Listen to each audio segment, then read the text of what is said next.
Ama naming nasa langit, maraming salamat po sa iyong pagmamahal at lubos kaming nagpapasalamat sa iyong biyaya na ipinagkaloob mo sa amin sa pagkakataong ito upang kami ay magkaroon ng pakikisama sa pamamagitan ng iyong salita. Diyos naming Ama, maraming salamat po na sa mga susunod na linggo at buwan ay mailalatala na ang ika-anim na aklat at ang buong mundo amang Diyos ay makapag-aral ng higit patungkol sa mga pari ug ang imong pagdumala sa kasaysayan sa pagtubos. Amahan namong Dios, mahimong tinuod kaming sama sa mga espirituhanong libita nga mudawat sa imong katawan aron sila ikahinlo sa imong atubangan. Samtang nagkaton kami bahin sa pagdumala sa kasaysayan sa pagtubos, pinaagi sa mga pari karong bulana, nadampo kami nga makabaton og kasing-kasing nga mahinulsolon, aron kami mismo amang Dios, ikahalad ang among kaugalingon kanimo sa pag-alaga sa imong panimalay. Amahan, kung doon na may naglisod ka namo sa pinansyal, relasyon, o pagtuo, nangayo kami nga samtang nagsimba kami kanimo sa espiritu ug kamatuoran, masinati ka namo pag-ayo, hinaot batyo namo ang imong presensya. Pinaagi sa imong pulong, masinati unta namo ang espirituhanong pagbago ug kalipay sa kinabuhing dayon diha kang Hesukristo. Salamat ug kining tanan among giampo sa ngalan ni Jesus. Amen. Kaya magandang umaga sa lahat ha. Nakakatuwang makasama ang lahat sa panahong ito ng pakikisama. Kahit na lahat tayo ay nakatutok sa pamamagitan ng Zoom. Labis akong nagpapasalamat na mayroon tayong ganitong pagkakataon. Gayang alam ninyo, ang tema natin ngayong buwan ay ang pagkasaserdote at ang kasaysayan ng pagtubos. Kaya ito ay ibabatay sa Aklat 6. At ngayon, kung titingnan mo ang subtitle, mapapansin mong medyo naiba ito sa anunsyo na lumabas kahapon. Noong una, gusto ko sanang pag-usapan ang iba't ibang tungkulin kaugnay ng priesthood. At gusto kong magtuon sa mga partikular na tungkulin na mga libita na yon at tumungo sa mga pari sa susunod na linggo. Pero habang inihahanda ko ang pag-aaral, talagang naramdaman kong isa itong background. Napakahalaga nga pagripaso sa mga libita. Ngayon, malaking bahagi ng mensahe ngayon ay nagmumula sa mga aklat, ikatlong aklat, tulad ng ikalawang aklat, ikatlong aklat, ikaapat na aklat, habang naghahanda ito para sa ika-6 na aklat. Kaya hindi ito direktang tungkol sa impormasyong nasa ika-6 na aklat, kundi tungkol ito sa maraming impormasyong sa tingin ko ay kinakailangan upang tunay na pahalagahan kung paano itinatag ng Diyos ang pagkasaserdote. Kaya ang mga partikular na tungkulin, sa palagay ko ay titingnan natin sa susunod na linggo. Pero ngayon, gusto kong mas talakayon ang kasaysayan ng mga libita. Ngayon, ang ating pambungad na kasulatan ay Unang Kronika, 23, mga talata 24 hanggang 32. Hinihikayat ko ang lahat na basahin ito ng buo sa sarili nilang oras, pero para sa ating mga layunin. Babasahin natin ang mga talata 30 hanggang 32, kaya ang pangunahing focus ay ang talata 32. Dapat pala ay inilagay ko rin ang mga bersikulo 30 at 31 sa pamagat. Kaya pala nasa screen. Basahin natin ito ng sabay-sabay. Handa na, simulan na. Sila'y tatayo tuwing umaga upang magpasalamat at pumuri sa Panginoon at gayon din sa gabi at mag-alay ng lahat ng handog na susunugin sa Panginoon, sa mga Sabath, sa mga bagong buwan at sa mga takdang kapistahan sa bilang na itinakda. Ayon sa tuntunin tungkol sa kanila na palagi sa harap ng Panginoon. Kaya't sila ang mamamahala sa tabernakulo ng kapisanan at sa banal na dako at sa mga anak ni Aaron na kanilang mga kapatid para sa paglingkod sa bahay ng Panginoon. At ito ang salita ng Diyos. Amen. Kaya sa oras na ito, nagbibigay si David ng mga tagubilin kung ano ang dapat gawin ng lahat. Kaya ito ay tungkol sa pagtatayo sa tabernakulo. Muling inorganisa ni David ang mga pari at mga Levita kung paano pinakamahusay na maglilingkod at sasamba sa Diyos. Inutusan ni David si Solomon na itayo ang templo At habang itinatayo ang bagong templo at habang binabago ang mga tungkulin, si David sa unang kronika 23, mga talata 24 hanggang 32, ay tinukoy niya kung bakit napakahalaga ang mga Levita. At sa talata 32, muli, sinabi niya, ganito nila at ang tinutukoy niya ay ang mga Levita dapat sundin. Ang tungkulin sa tabernakulo ng kapisanan at ang tungkulin sa banal na lugar at ang tungkulin sa mga anak ni Aaron na kanilang mga kamag-anak para sa paglingkod sa bahay ng Panginoon.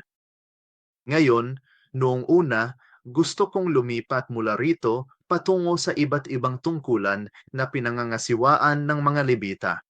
At ang mga Levita ay hinati rin sa 24 na pangkat. Nagkaroon ng paghati-hati ng mga tungkulin na kanilang responsibilidad. Ngunit kapag iniisip natin ang kasaysayan ng pagtubos at kung paano nakarating ang mga Levita sa puntong ito, kung paano nakarating ang mga pari sa puntong ito, kung paano nakarating ang mataas na saserdote sa kanilang punto, kailangan talaga nating bumalik sa Genesis. Sa totoo lang, alam mo, kung gusto nating bumalik sa napakatagal na panahon, ang mga genealogy ng Genesis ay napakahalaga rito. Pero ang gusto ko sanang gawin ay mas magtuon sa pinagmulan ng mga Levita at kung paano talaga naging tribong nag-alay ng kanilang paglilingkod sa Diyos ang tribo ni Levi. Kaya ang ating unang punto, titingnan natin ang pinagmulan ng mga Levita at narito ang Genesis Kabanata 29, versikulo 34. Basahin natin ito ng sabay-sabay. At ito ang pagtatapat ni Leah, ang asawa ni Jacob. At siya'y naglihi muli at nanganak ng isang anak na lalaki at sinabi, ngayon, ang aking asawa ay magiging malapit na sa akon sapagkat nagkaanak ako sa kanya ng 3 lalaki. Kaya nga, ang pangalan niya ay Levi. Ngayon, ang Levi sa Hebreo, ito ay Levi, Levi. Kaya si Levi iyon. Ito ay nagmula sa pandiwang lava na nangangahulugang sumama o makasama. At para ma-attach? At ano ang nangyayaring sitwasyon dito? Si Jacob, siya ang pangalawang anak ni Isaac. Kaya't nagkaanak si Isaac ng 2 lalaki. Kambal sila. Si Esau ang panganay at saka lumabas si Jacob. Kaya lahat ng tungkulin, lahat ng responsibilidad at lahat ng pagpapala ng panganay ay dapat sanay napunta kay Esau. Sa madaling salita, ninakaw ni Jacob ang basbas na iyon at si Esau ay labis na nabagabada. Kinahanglan tumakas ni Jacob. Kaya pumunta siya sa bahay ni Laban, ang kapatid ng kaniyang ina, at nakita niya ang 2 anak na babae ni Laban, sina Raquel at Leah. At mahal ni Jacob si Rachel. Kaya nagtrabaho siya kay Laban para maging asawa niya si Raquel. Nalinglang si Jacob. Alam mo, mabilis mo lang niloloko ang manloloko sa isang banda. At naging asawa nila sina Leah at Raquel. Pero hindi naman talaga niya mahal si Leah. Mahal niya si Rachel at nakikita ito ng Diyos. At ang sinapupunan ni Rachel ay sarado. Ngunit noon ay nabuksan ang sinapupunan ni Leah. Kaya't isilang ni Leah si Rubeng at pagkatapos ay isinalang niya si Simeon at pagkatapos ay isinalang niya si Levi. At ngayon, ginawa na niya 3 anak na lalaki na ibinigay niya sa tamana.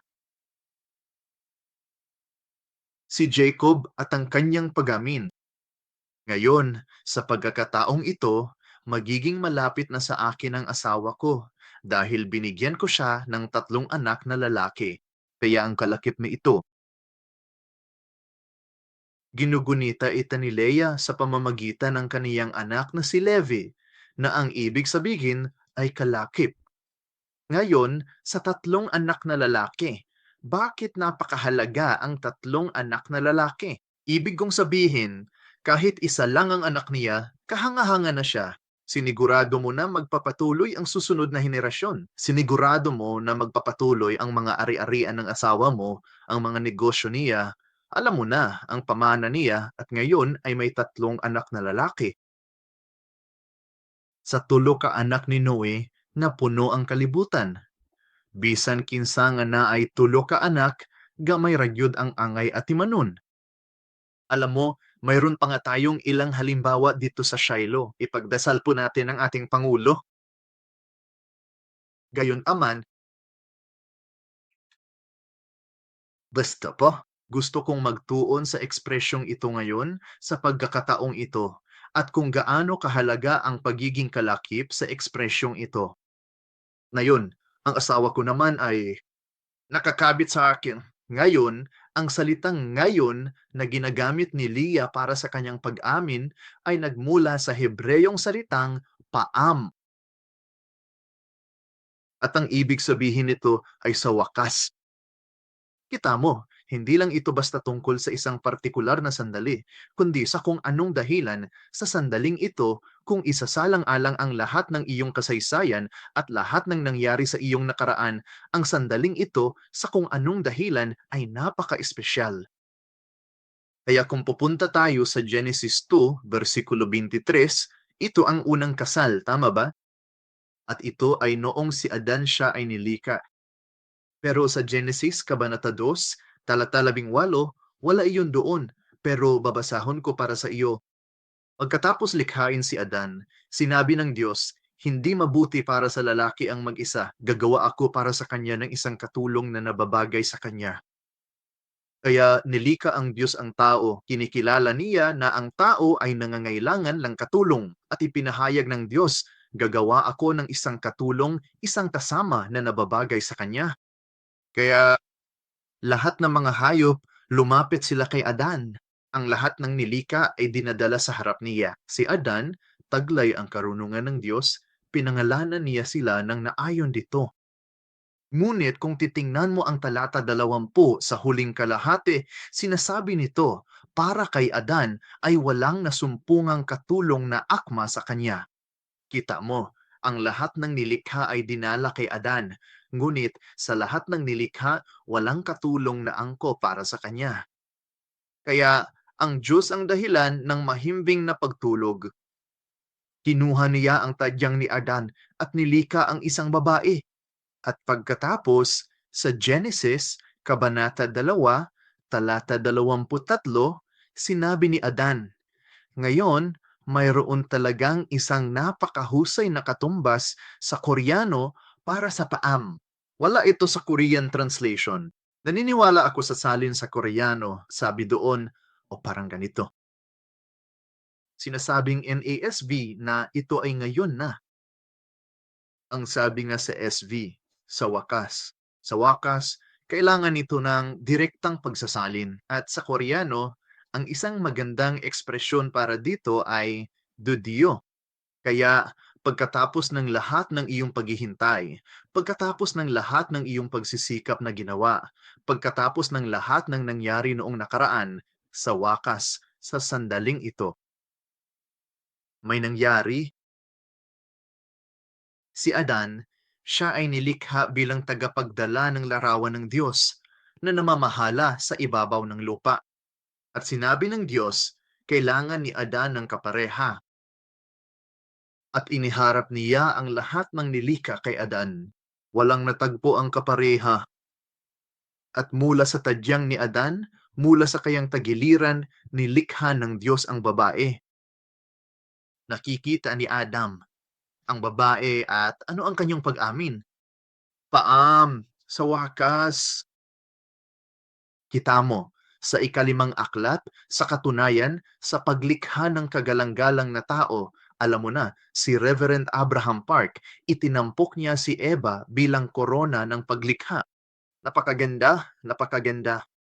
At sa talata 24, Genesis 2:24, dahil dito, iiwan ng lalaki ang kaniyang ama at ang kaniyang ina, at makikisama sa kaniyang asawa, at sila'y magiging isang laman. Kaya ang lalaki at ang kanyang asawa, sila ay dapat na magkaugnay. Ngayon, ang salitang ito na pinagsama na ginamit sa Genesis ay sa katunayan ay dabak. Iba ito sa laba. At nangangahulugan ito na sila ay dapat magkapit-bisig, magtampi-bisig, maghawakan ng magkasama. Pero ang salitang ito, paam, sa wakas, kung babalikan natin si Leah ang kanyang pag-amin, ngayon sa pagkakataong ito, sa wakas. Kaya mo bang isipin ang puso ni Leah? Gaano kalapit, gaano niya kagustong mapalapit sa kanyang asawa. Kung gaano niya kagustong mahalin ang kanyang asawa, ang magkaroon ng ganoong klasing relasyon. Ngayon ay nabigyan ko na siyang 3 anak na lalaki, paam, sa wakas. Magiging malapit sa akin ang aking asawa, kaya't tinawag siyang anak ni Levi. Pasensya na, medyo nagiging emosyonal na ako. Kaya ang pangalang Levi mismo, ang ibig sabihin ng pagnanais na mapalapit sa iyong asawa. Kapag iniisip natin ang mga Levita bilang isang tribo upang mga siwa ng pagsamba upang ang bayan ng Diyos ay may harap sa Kanya, nang sa gayon, sa wakas, sila ay magkaugnay. Iyan ang kahalagahan ng pangalang Levi mismo. Kaya kapag iniisip nato ng pinagmulan kung saan nagmula ang pagkasasardote, at babalik tayo sa pinagmulan ng bansang Israel na siyang dapat na bansa ng banal, bansa ng mga pari sa harap ng Diyos, at ang mga tungkulin kung paano tayo dapat sumamba at ang mga tungkuling ito na naatang kay Levi kapag tayo ay bumalik sa kanilang pinagmulan, sa wakas sa panahong ito, tayo ay dapat na nakaugnay sa ating Diyos. Alam mo, ang espiritual na ugnayan sa pagitan ni Kristo at ng simbahan. At iyan, nakikita natin, ay kinakatawan mismo ng pangalang Levi. Kaya ang pangunahing punto bilang 2, dumako tayo sa pag-alay ng mga Levita. Kaya titingnan natin kung paano talaga naging dedikado ang mga Levita bilang isang tribo sa harap ng Diyos upang mga siwa ng pagsamba. At upang maunawaan ang kahalagahan nito, kailangan nating talakayin ang kasaysayan ng pagtutuli. Ngayon, ang pagtutuli ay ito ay tanda ng tipan na itinatag ng Diyos kay Abraham.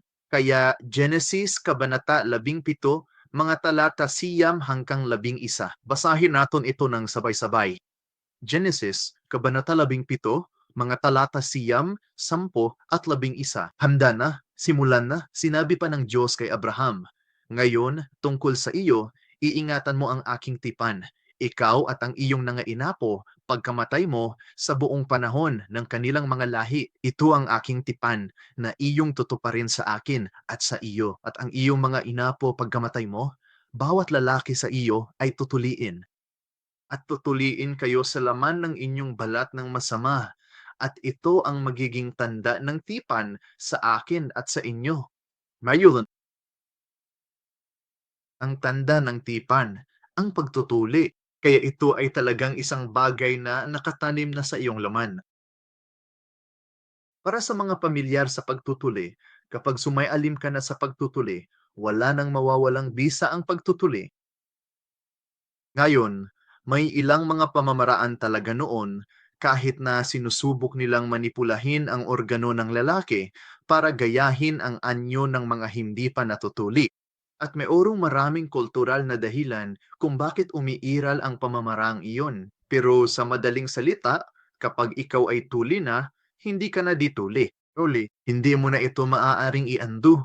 Kaya bilang tanda ng tipan, kapag ang tandang ito ay nasa iyo na sa iyong laman, walay nang makapagpawalang bisa nito. Kaya't kinakatawan nito kung paano ang tipan ng Diyos ay walang hanggan, para ito sa iya at sa iyong mga inapo. Ingatan mo ang tipang ito sa laman ng iyong balat ng masama, at iyon ay isang tanda. Kaya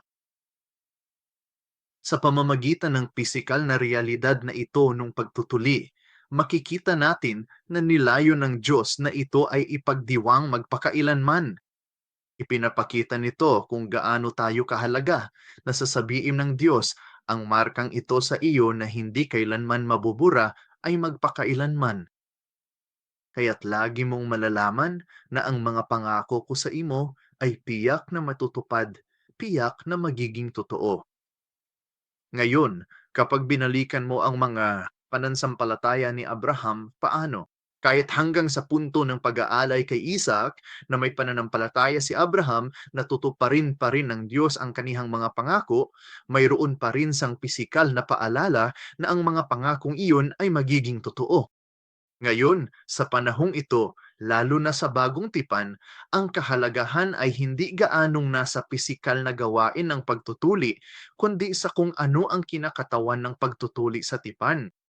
Kaya sa bagong tipan, ang kahalagahan ng pagtutuli ay napalitan na ng binyag. Kami ni Ebanghelista Joanna, pinag-usapan namin ang tungkol sa binyag noong isang araw. Isa sa mga sangay ng simbahan namin ang nagtanong kung, alam mo na, para sa sanggunian, ang mga salita at estilo ng sertifiko na ginagamit namin para makilala. Yaong mga tinuli na, yaong mga tinuli sa espiritual na paraan, yaong mga nabinyagan. At pinag-usapan namin kung gaano kahalaga ang kaganapan ng binyag at kung gaano kahalaga at makabuluhan. Alam mo na, kahit ang isang bagay tulad ng isang sertipikado. Dahil ipinapahiwatig nito ang araw kung kailan ang isang miyembro ng simbahan ay tinanggap na sa komunidad ng tipan. At kung ang isa ay ipinanganak sa isang pamilyang mananampalataya at nabinyagan noong sanggol pa lamang. Oo, alam mo na, kung ang isa man bilang isang bagong miyembro ay tinanggap si Kristo at tinanggap sa komunidad ng tipan o bilang isang miyembrong nasa hustong gulang na nabinyagan noong sanggol pa lamang, gulit ngayon ay muling nagpapatibay. Alam mo, ang mga pangako ng tipan sa komunidad na kinabibilangan mo, alam mo, napakahalaga ng binyag. At ang dahilan niyan ay dahil ito ay naugnay sa walang hanggang tipan ng Diyos na ipinahayag sa pamamagitan ng pagtutuli sa lumang tipan. Kaya tingnan natin ang Kolosas Kabanata 2, talata 11-12. At sa kanya kayo tinuli ng pagtutuling hindi ginawa ng mga kamay, ang pag-alis ng katawang laman sa pamamagitan ng pagtutuli.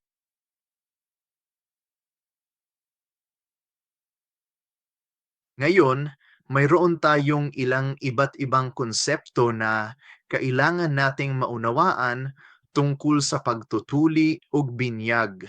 Kaya mayroong pagtutuli sa lumang tipan na ating pinalakay at iyon ay nauugnay sa binyag.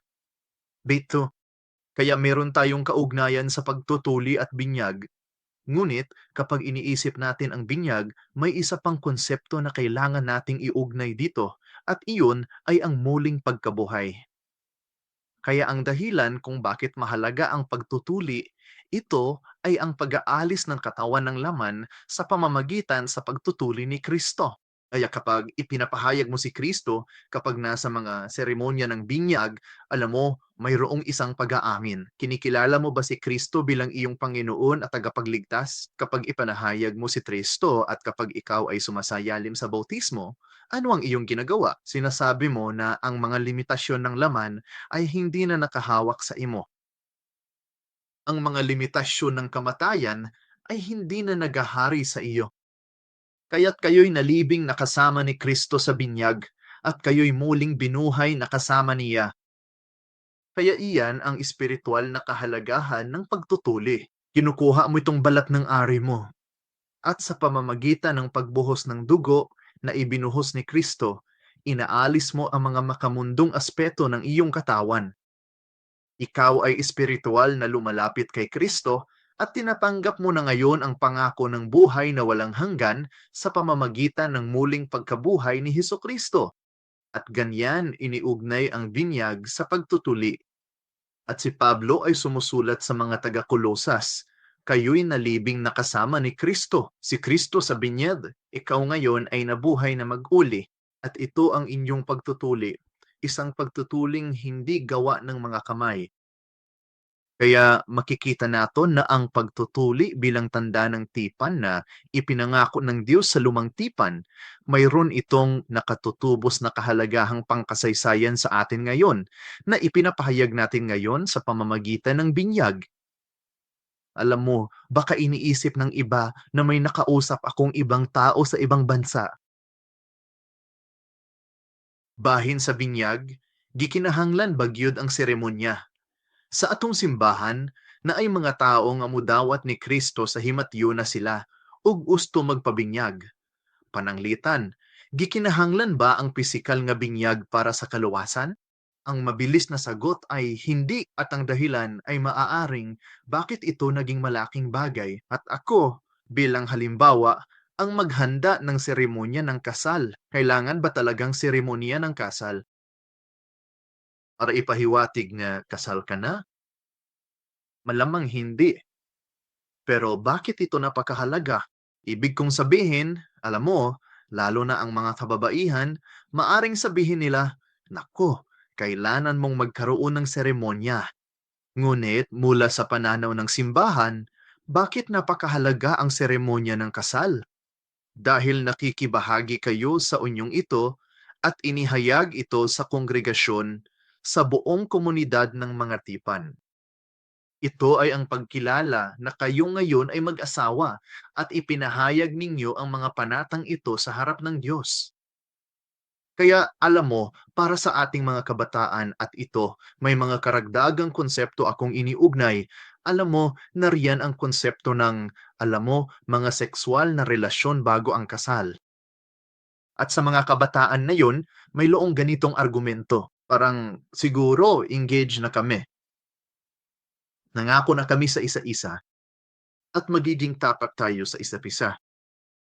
Alam mo, ano ang masama sa pagkakaroon ng, alam mo, ng sexual na relasyon kahit hindi pa tayo kasal kung tayo ay may pangako na rito? At alam mo, ang isang sagot diyan ay hindi mo pa naidahos ang pampublikong seremonyang ito. Hindi mo natanggap ang tipang pagtanggap na ito ng komunidad, ng simbahan, ng komunidad ng pananampalataya. At ang dahilan kung bakit napakahalaga ang binyag ay dahil tinatanggap mo ang isang tao, ang komunidad na iyon ng tipan. Kita mo, ang tipan ng Diyos sa kanyang bayan, bagamat, oo, maari itong gawin ng personal sa iyo at sa Diyos, nakikibahagi ka rin sa tipan ng ito, sa pamamagitan ng simbahan na siyang kapulungan ng Diyos. Kaya kapag sumasamba ka, ang dahilan kung bakit napakahalaga ang sama-samang pagsamba ay dahil hindi lamang ang mga tao ang gumagawa ng kanilang sariling personal na pangako sa Diyos, kundi bilang isang sama-samang kataon, inihaharap ninyo ang inyong mga sarili sa harap ng bayan ng Diyos. Kaya ang pagtutuli ay kumakatawan dito, ang bautismo ay kumakatawan dito, at nakikita natin na ang muling pagkabuhay ni Hesukristo ay hindi lamang para sa isang tao, kundi para sa lahat ng tao. Para ito sa lahat ng tao sa mundo, ang kosmos, kosmos sa Griego, at ito ay kailangan maging ang simbahan. Kailangan maging ganito ang bansa. Kaya may ilang mga talata rito na gusto kong basahin. Tingnan natin ang Lucas, Kabanata 2, talata 21.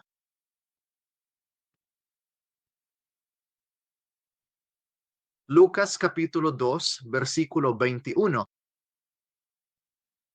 At dito, pinag-usapan natin ang kapanganakan ni Hesukristo. Kapag 8 araw na nga lumipas bago siya tuliin, kaya alam mo na, sa tradisyong Hudyo, pagkatapos ng 8 araw, tinutuli mo ang iyong anak na lalaki. Ang pangalan niya ay tinawag na Jesus, ang pangalang ibinigay ng anghel bago pa siya ipinaglihi sa sinapupunan. Kaya kaugnay ng kaniyang pagtutuli, opisyal na Jesus ang kaniyang pangalan. At ibinigay ng anghel ang pangalang ito kahit noong si Jesus ay ipinaglihi sa sinapupunan. At bakit mahalaga yun? Tingnan natin ang Mateo, Kabanata 1, talata 21.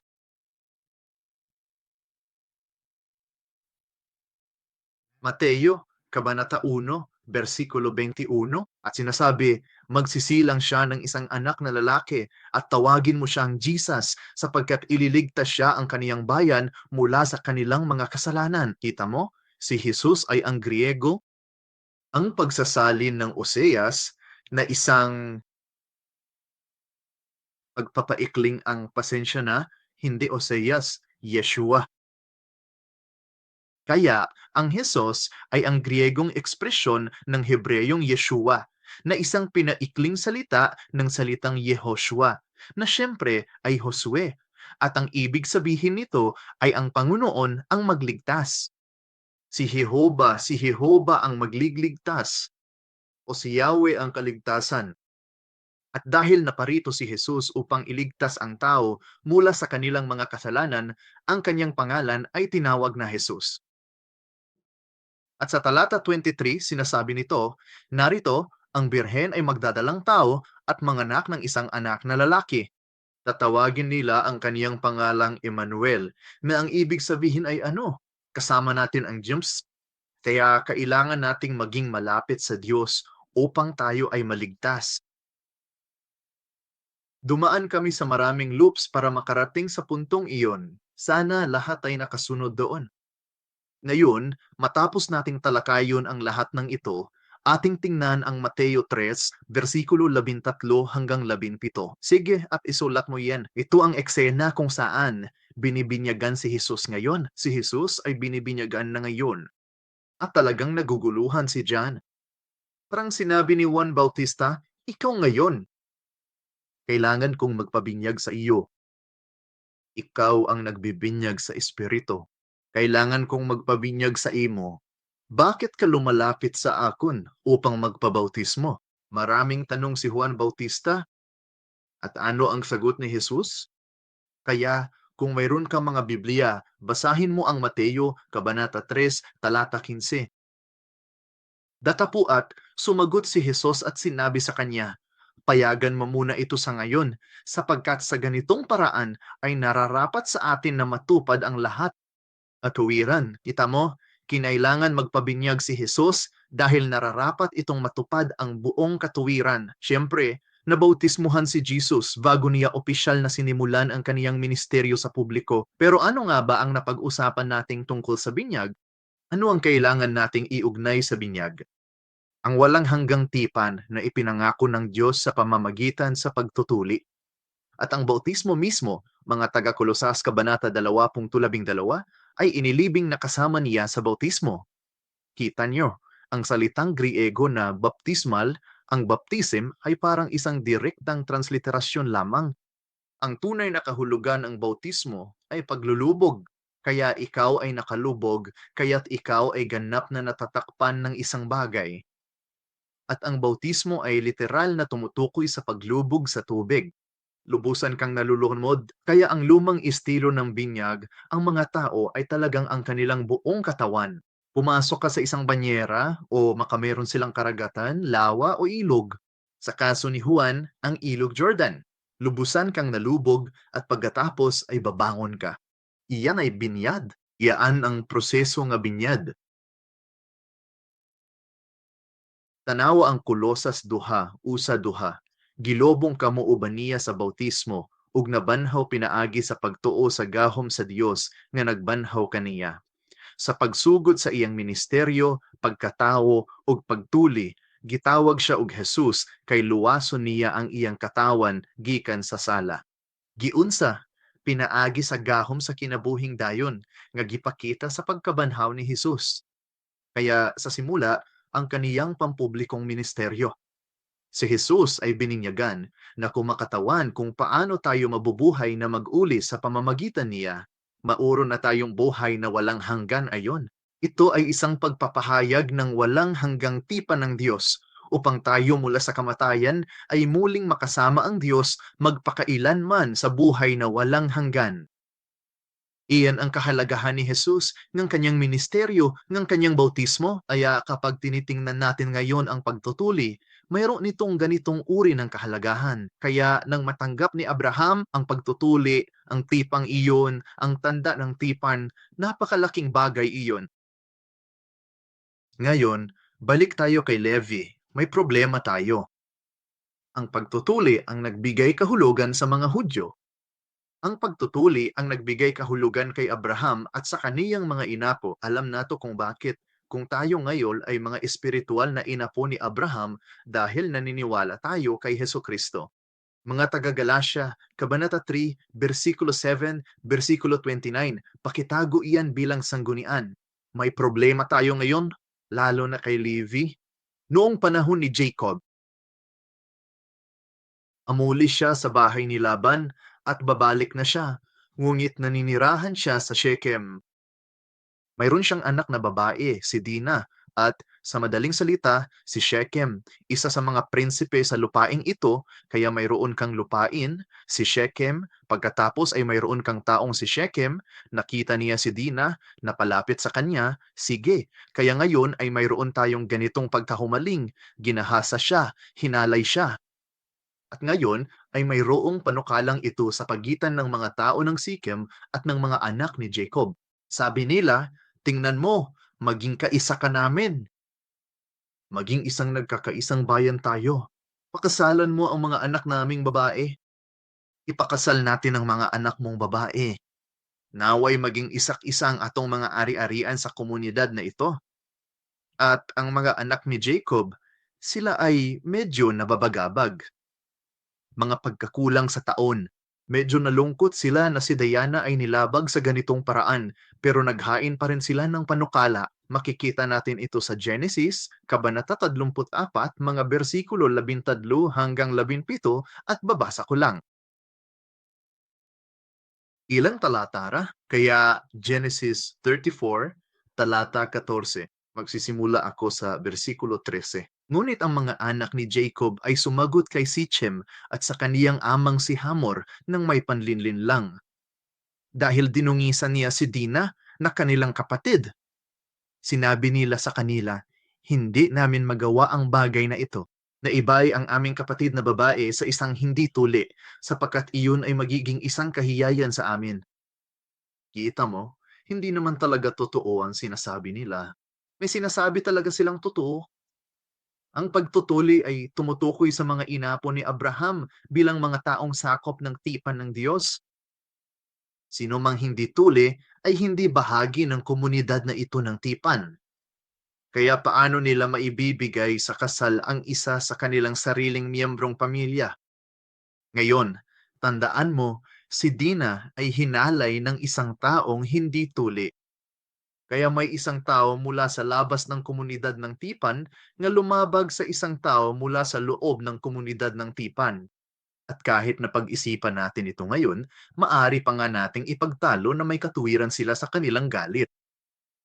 Ngumit kahit na nagsasabi sila ng katotohanan, sinabi pa rin ng Biblia na tumugon sila ng may panlinlin lang. At bakit ganun? Kaya alam mo, sabi nila sa Genesis Kabanata 34, mga bersikulo 13 hanggang 17, alam mo, hindi katuli. Kung hindi kayo magpapatuli, hindi tayo papayag sa buong kasal na ito. Tatayo lang kami at alis. At alam mo, napakatuso nila. Sa kanilang mensahe, kaya simula sa talata 25 hanggang 31, makikita natin na ang mga tao, sila ay talagang tinutuli.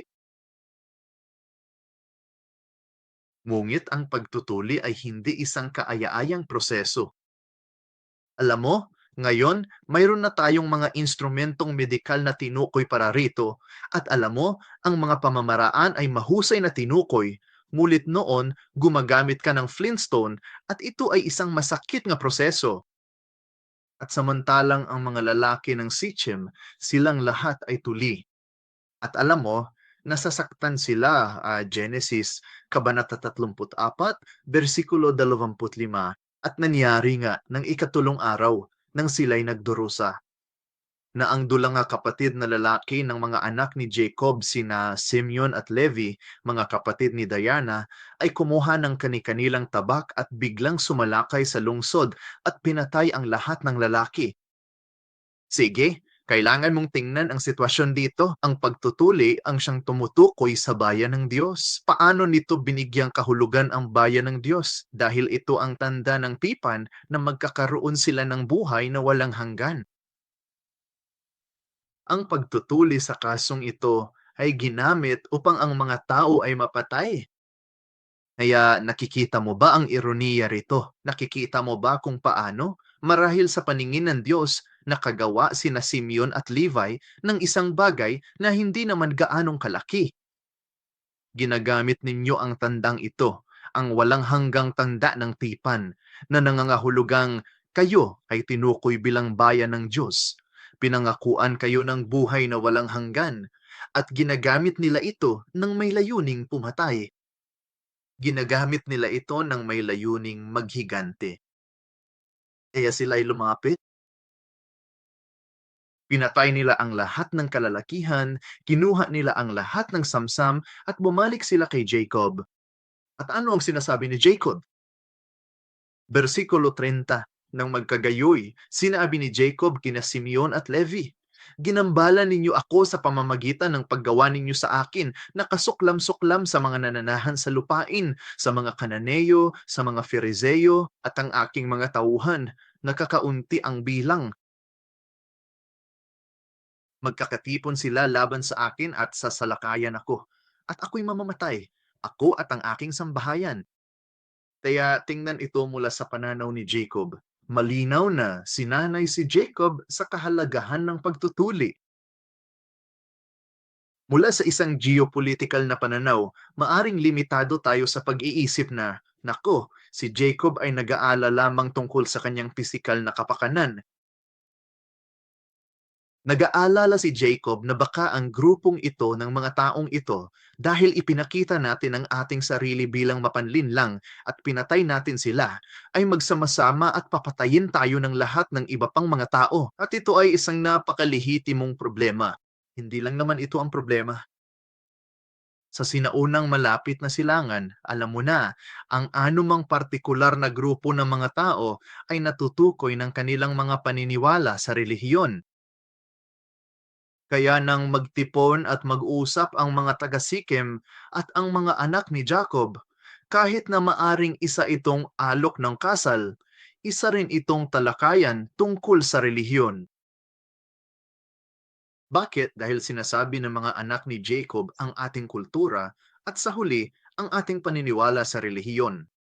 Hinihingi ang pagtutuli.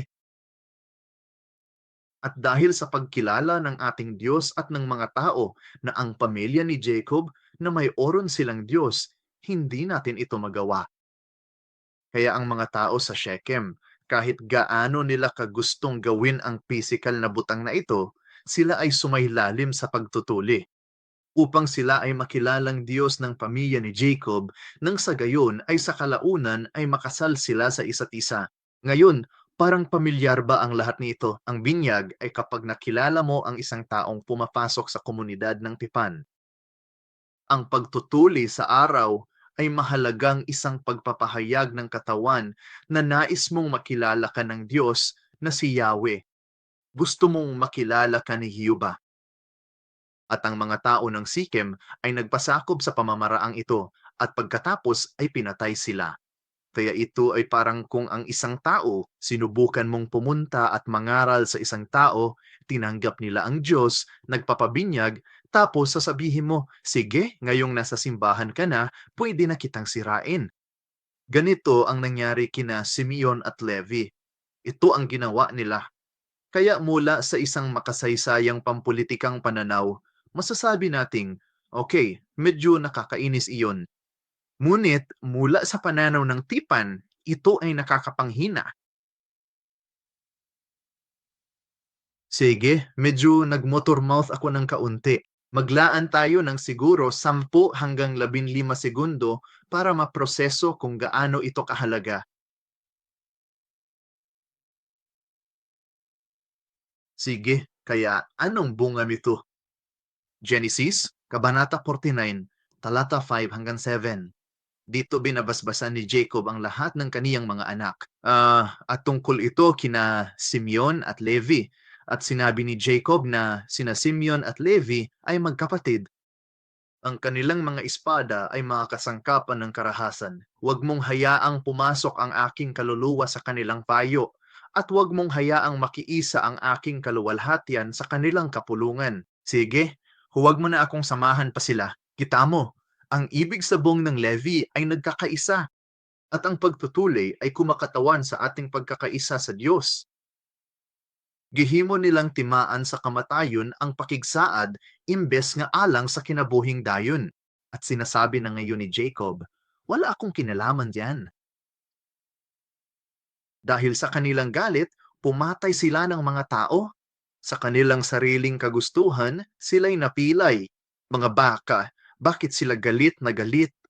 Maaring isipin mong makatwiran lang na nilabag ang sarili nilang kapamilya, kapatid na babae, kadugong laman na magkasama silang nagsasama. At kahit sino ay magagalit, ngunit sa sobrang galit ay ginagamit mo ang tanda ng buhay na walang hanggan ng Diyos upang magdulot ng pagpatay. Kaya nang ibigay ni Jacob ang kanyang mga basbas, sinabi niya, dahil sa kanilang galit, pumatay sila ng mga tao sa kanilang sariling kagustuhan, pinangalanan nilang baka, sumpayan ng kanilang galit, sapagkat ito ay mabangis, napakabangis na sa kanilang pananaw, lumampas pa ito ng husto, na para bang tuluyan nitong nilabag ang sariling tipan ng Diyos, sumpayan ng kanilang galit, sapagkat ito ay mabangis, at ang kanilang puot, sapagkat ito ay malupit. Pangangalapin ko sila sa Jacob at pangangalapin ko sila sa Israel. Ibig kong sabihin, hindi ito magandang paraan, hindi magandang mga huling salita na iyan mula sa iyong ama. Ngunit ang kahalagahan ng Levi, may katubusan ba para sa kanila?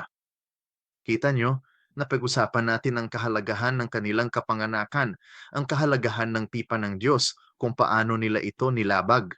At kahit sa ganitong kalunos-lunos na sitwasyon, mayroong pagtubos. Kaya mayroon tayong Exodo Kabanata 32, mga talata 25 hanggang 29. At narito, ang may oron tayo, si Moises, tinatanggap niya ang salita ng Diyos sa bundok Sinai. Habang nangyayari ito, hindi alam ng mga tao kung ano ang nangyari kay Moises. Umunta sila kay Aaron at sinabing, kailangan namin ng Diyos dahil wala kaming ideya kung ano ang nangyayari. Sila ang lumika ng gininto ang guya. Alam mo, masaya ang mga tao. Bumaba si Moises sa gitna ng kaduluhang ito. Ibig kong sabihin, galit na galit ang lahat. Wala sinuman ang nasa magandang kalagayan dito. Ngayon, Moises, kung gayan, nakikita niya ang mga tao sa kanilang kahalayan. Nakikita niya ang mga taong lubos na sumasalungat sa kalooban ng Diyos. Hindi sila nagiging bayan ng Diyos, wika nga. At sa Exodo, Kabanata 32, mga talata 25 hanggang 29, isulat bilang referensya. Hayaan ninyong basahin ko mula sa versikulo 26. Pagkatapos ay tumayo si Moises sa pintuan ng kampo at nagsabi, sino man ang, sapagkat ang Panginoon ay lumalapit sa ako at ang lahat ng mga anak ni Levi ay nagtitipon sa kanya. At ang nangyari ay sinabi ni Moises, sige, lahat kayong mga Levita, ito ang utos ng Diyos. Hawakan ninyo ang inyong tabak, lumibot kayo sa Israel, at patayin ng bawat isa ang kaniyang kapatid, ng bawat isa ang kaniyang kaibigan, ng bawat isa ang kaniyang kapitbahay. Versikulo 21, kaya ginawa ang mga anak ni Levi ang ayon sa iniutos ni Moises, at may 3,000 lalaki sa bayan ang nabuwal ng araw na iyon. Kita mo, hinahanap ni Moises ang mga taong para sa Diyos. At sabi niya, sige, lahat ng lumaban sa Diyos, pumunta kayo at patayin sila. Hindi mahalaga kung kapatid mo sila. Hindi ka mahalaga kung kaibigan mo sila. Hindi mahalaga kung kapitbahay mo sila. Lumabas ka at papatayin mo sila. At ginawa iyon ng mga Levita. Ngayon, tingnan natin kung paano gumagana ang pagtubos ng Diyos. Dahil sa kanilang sariling galit at sa kanilang makalupang kaisipan ng debosyon sa kanilang kapatid na si Dina na mga Levita, ginamit nila ang tipan ng Diyos upang pumatay ng isang dayuhan. Pero ngayon, ano ang sinasabi ni Moises? Pamilya mo ito, pero sila lumaban sa Diyos. Kung ikaw ay kasama sa Diyos, kung ikaw ay para sa Diyos, kunin mo ang iyong espada at lumabas. Patayon mo ang iyong mga kaibigan, patayon mo ang iyong pamilya. At pagkatapos, sa talata 29, sinabi ni Moises, ialay ninyo ang inyong mga sarili ngayon sa Panginoon, sapagkat ang bawat tao ay naging laban sa kanyang anak at laban sa kanyang kapatid upang mabigyan niya kayo ng pagpapala ngayon. Bago siya namatay, isinumpa niya sina Simeon at Levi. Ngunit si Levi ngayon, upang makasama ang Diyos, upang maialay sa Diyos, lumabas sila, pinatay nila ang sarili nilang pamilya. At ano ang resulta? Upang siya, ang Diyos na iyon, ay magkaloob sa iyong nagpagpapala ngayon, kaya't ialay ninyo ang inyong mga sarili. Kaya ang salitang ilaan dito sa Ebreo, ito ay lalaki, lalaki. At ang ibig sabihin nito ay mapuno, mapuno ng isang bagay. Sa Korean, kadagsa, dapat punan. At ano ang ibig sabihin nito? Paano ito ginagamit? Sa Exodo, Kabanata 28, talata 3, tinutukoy nito ang, alam mo na, nung inihanda nila ang mga kasuutan para sa mga saserdote. Sa talata 3, sinasabing Diyos, magsasalita ka sa lahat ng bihasang tao na aking pinagkalooban ng espiritu ng karunungan upang kanilang gawin ang mga kasuotan ni Aaron upang siya'y italaga, upang siya'y makapaglingkod sa akin bilang saserdote. Ngayon sa talata sa Aklat 6, meron isang seksyon na nakalaan para lamang sa mga kasuotan ng mataas na saserdote. At alam mo, ang mga kasuotan ay may malaking kahalagahan. Ngunit sa paggawa ng mga kasuotang ito, sa Exodo Kabanata 28, talata 3, sinasabi nito na ang mga taong may kasanayan ay nabusog. Sila ay dedikado, kaya't sila'y lubos na napuspos ng karunungan ng Diyos upang gawin ang mga kasuotang ito. Exodo 28, talata 41. Isuot mo ang mga kasuotang ito kay Aaron at sa mga anak na kasama niya. Papahiran mo silang langis at itatalaga mo sila. Dito, ang salitang ordinan ay nangangahulugang mapuno. Kaya papahiran mo silang langis, pupunuan mo sila. Kaya pinupuno mo sila ng Espiritu ng Diyos, ng kalooban ng Diyos, at italaga mo sila upang sila ay makapaglingkod sa akin bilang mga pari. At sinasabi ni Moises sa Exodo 32, versikulo 20, italaga ninyo ang inyong mga sarili ngayon. Punuin ninyo ang inyong mga sarili sa Panginoon. Kaya kapag tiningnan natin ang mga numero sa Kabanata 14, talata 24, makikita natin kung paano pa ginamit ang salitang ito. Ang mapuspos sa isang diwa ay nagsasabi na ikaw ay ginawa ring banal, na hiwalay ka sa mga tao. Tingnan mo, ang mga kasuutan, nilika ang mga ito ng mga taong puspos ng karunungan sa Diyos. Napuno na ang mga pare at sila ay pinaghiwalay sa kanilang mga tungkulin, hindi lamang sa mga tao, kundi maging sa mga Levita. Kaya kapag busog ka na, ibig sabihin ay dedikado ka sa diwa na naiba ka sa lahat. Mga bilang, Kabanata 14. Ito ay matapos magpadala ang 12,012 espiya upang maniktik sa lupain ng Kanaan. 10 ang bumalik na may masamang ulat. 2 ang dumating na may magandang ulat. At sa bagay na iyan, sa pagsasalita tungkol kay Caleb, nagpapatotoo ang Diyos tungkol kay Caleb. Ngunit ang aking lingkod, si Caleb, dahil iba ang kaniyang espiritu at lubos siya sumunod sa akon, dadalhin ko siya sa lupaing kaniyang pinasok at angkinin ito ng kaniyang mga inapo. Sinasabi nito na si Caleb ay lobos na sumunod sa Diyos. Kaya lalaki iyo na dapat punan. Si Caleb ay puspos ng pagsunod sa Diyos at kailangan din natin maging ganon tulad ng mga Levita. Mga Bilang Kabanata 18, versikulo 6.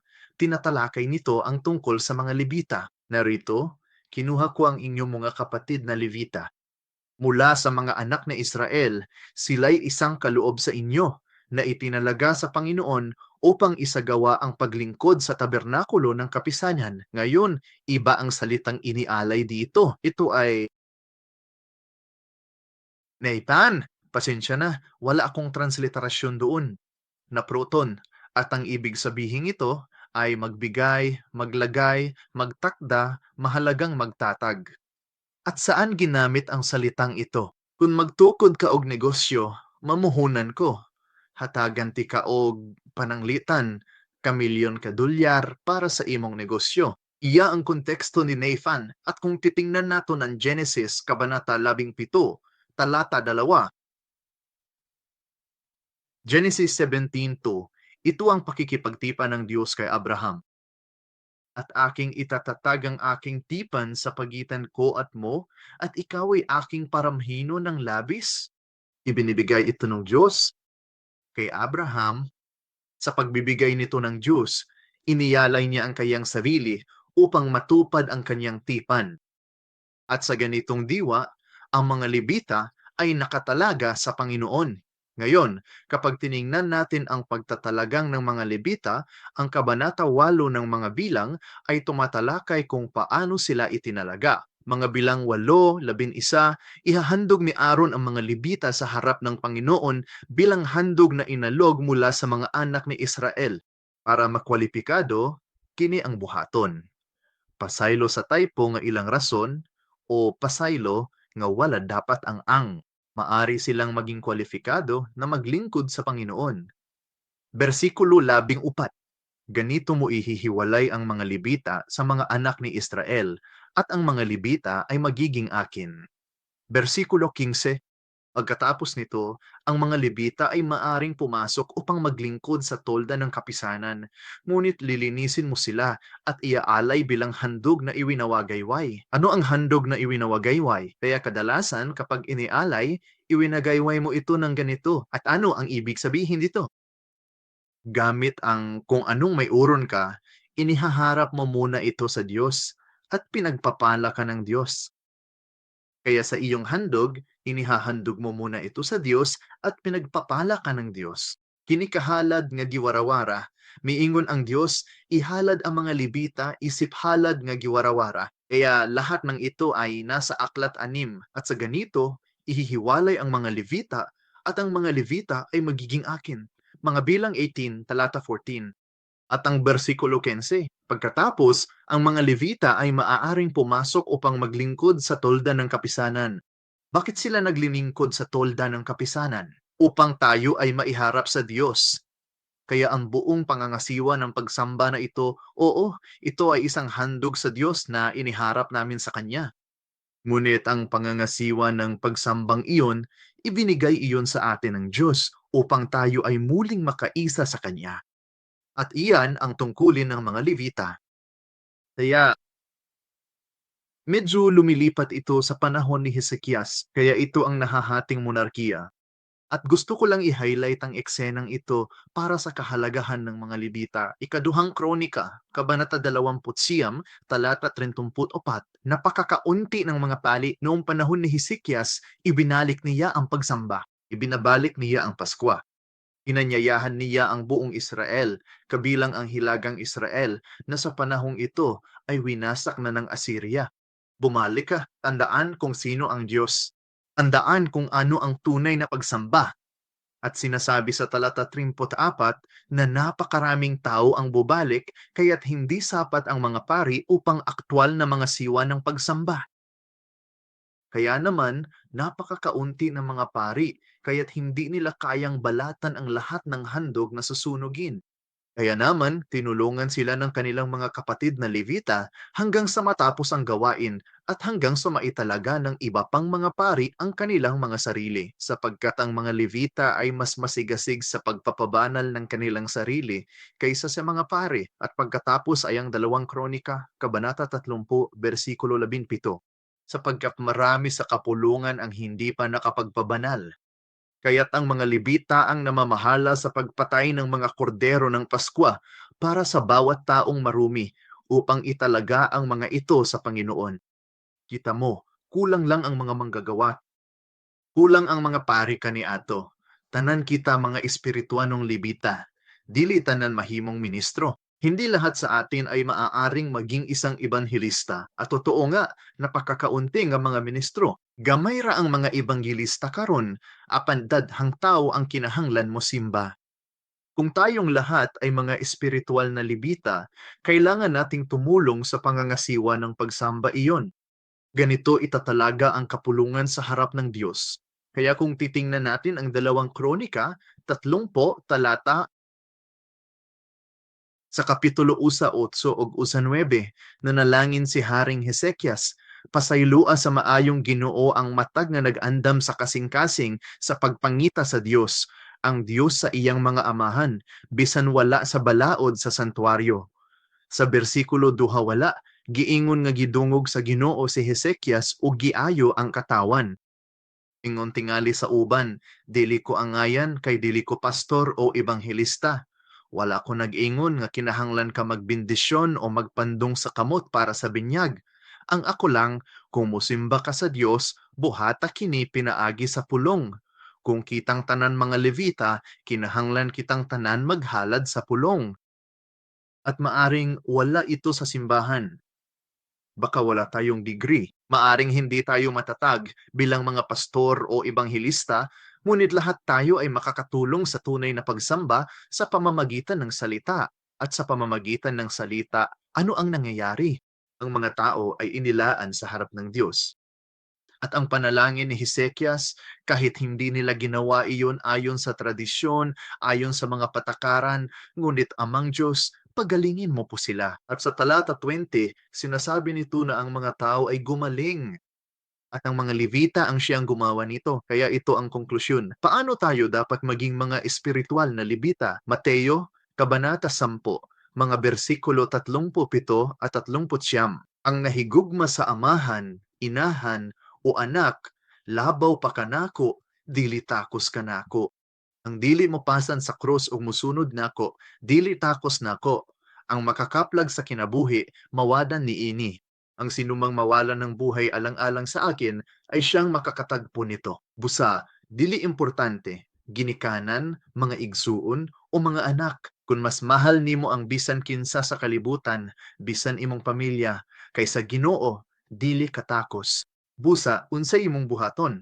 Pasana ang cross ug sunod kang Hesus.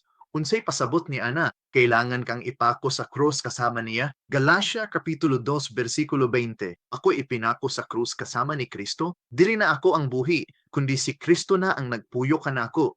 Ang akong kinabuhi karon sa unod tungod sa pagtuo sa anak sa Dios nga nahigugma og mitugyan sa iyang kaugalingon alang kanako. Giunsa pagsugod ni Jesus ang iyang ministeryo? Sa bautismo. Ano ang kinakatawan ng bautismo? Magkabuhay na maguni. Kaya kung ikaw ay ipinako sa krus kasama niya, kung pasanin mo ang iyong krus at susunod sa kanya, ikaw ay nabubuhay sa kanya. Bakit tayo tumatanggap? Ang tipan upang tayo ay gawin ng Diyos na kanyang bayan. Kung mas mahal nato ang atong pamilya kaysa kay Jesus, hindi tayo karapat-dapat. Ang mga Levita na, dahil sa kanilang sariling pamilya, ay nilabag nila ang tipang ito noong una. Ngunit dahil lumapit sila sa Diyos, inialay nila ang kanilang sarili, sila ay naibalik. Ang maging ang mga tunay na mga ngasiwa ng pagsamba, ang mga siwa sa proseso ng pagdadala ng mga tao at pag-iisa sa kanila muli sa Diyos. Iniwan nila ang kanilang ama, ina, mga kapatid na lalaki, mga kapatid na babae, mga anak na lalaki at babae upang sila ay makapagingkod sa Diyos. Sa isang diwa, pinasan nila ang kanilang spiritual na krus at iyan ang hinihiling sa atin ngayong. Kinahanglan pa sa anon ang krus sa pagsunod kang Jesus, aron ilansang uban kanya, aron pinaagi sa iyang kinabuhi, mabuhi usab kita. Makita nato kung giunsa sa pagpasan niya nakakrus, pagpahayag sa kasabutan sa Dios. Gisugid namo ang bautismo ug ang espiritual hunong aspeto. Ikinukumpisal namin ang pagtutulik na wala na tayo sa laman, kundi nasa espiritu na tayo. At iyan ang tungkulin ng mga Levita. Kaya maraming salamat sa inyong lahat sa pagsama, paggugol ng oras na magkasama. Natagalan talaga ako. Marami akong pinotol na materyales nung una. Masyado yata itong mahaba. Ngunit, na magkaroon ng panahong ito ng pagsasamahan, ang aking inaasam at dalangin ay sanay lahat tayo ay sa pagtingin sa mga Levita sa kasaysayan ng pagtubos, sa kahalagahan ng ministeryong Levita sa kasaysayan ng pagtubos at sa ating buhay ngayon, at ngayong ilalabas na ang Aklat 6 sa pamamagitan ng pag-unawa sa makasaysayang kahalagahan ng mga Levita habang tinitingnan natin ang pagkasaserdote. Habang pinag-aaralan pa natin ang Aklat 6, naway tunay nating tanggapin kung gaano tayo kamahal ng Diyos, kung gaano kahalaga ang kanyang tipan para sa atin. At bilang mga Shiloh International Missions, naway maging tunay tayong mga espiritual na libita para sa lahat ng bayan ng Diyos sa buong mundo. Amen. Sige, magtapos tayo sa panalangin at magtapos sa panalangin ng Panginoon. Ama naming nasa langit, maraming salamat po sa iyong pagmamahal at biyaya. At nagpapasalamat kami sa iyo na sa pamamagitan ng seryeng Kasaysayan ng Pagtubos, binigyan mo kami ng pag-unawa sa iyong salita upang tunay ka naming sambahin. Ama, ngayong buwan, habang pinag-aralan namin ang mga pari, nananalangin kami. Naway tunay naming maialay ang aming mga sarili sa iyo bilang mga espiritual na libita upang kami ay maging mga naglilingkod sa iyong bahay upang ang iyong bayan ay mapabanal. Labis kaming nagpapasalamat na ang Aklat Anim ay inilatala na ngayon sa Ingles dahil ito ay inilatala at ipinamamahagi na. Giampo namo nga ang gahom sa imong tuong kamot na sa imong pulong aron masangyaw kini sa tibuok kalibutan. Amang Dios, ang tanang nakaila sa imong pulong madasig unta sila. Itugyan unta nila ang ilang kaugalingon isip mga espiritual hunong libita aron isangyaw ang kasaysayan sa pagtubos sa kalibutan aron simbahon ka sa espiritu og kamatuoran og mahimong imong katawhan. Naway maunawaan namin amang Diyos na ito ang iyong tipan na ibinigay mo sa amin upang kami ay makasama mo at makiisa sa iyo. Hinaot magpabilin ang pagtuo sa atong pagkinabuhi o pagsunod kang Hesus Kristo. Mapasalamaton kami. Giampo namo kini sa ngalan ni Ginoong Hesus. Amen.